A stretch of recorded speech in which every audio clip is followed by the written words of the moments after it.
আসমানের খুঁটি হচ্ছে ইলম, আর ইলমে দ্বীনের খুঁটি হচ্ছে হযরত উলামায়ে কেরাম। সুবহানাল্লাহ।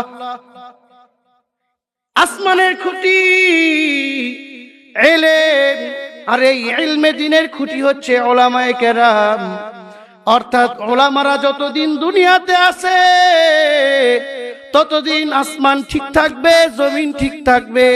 উলামায়ে কেরাম যখন দুনিয়া থেকে চলে যাবে, আসমানও স্থানে থাকবে না, জমিনও স্থানে থাকবে না।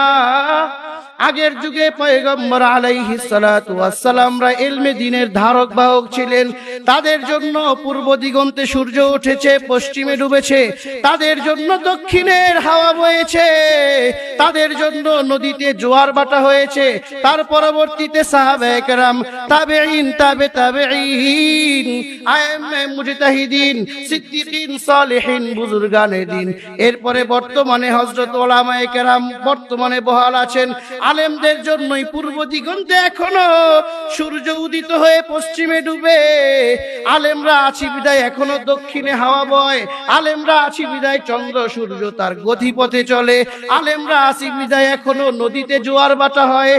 ও ভাই, ভালো করে শুনো, যখন উলামায়ে কেরাম থাকবে না তখন নদী তার জোয়ার ভাটা বন্ধ করে দিবে, আসমান ভেঙে চূর্ণ বিচূর্ণ হয়ে যাবে। উলামায়ে কেরাম যখন থাকবে না, আল্লাহ তাআলা কিয়ামত করে পৃথিবীকে ধ্বংস করে দিবেন। ঠিক কিনা বলেন? আলেমরা যতদিন আছে দুনিয়াতে ততদিন সমস্ত কিছু ঠিক থাকবে।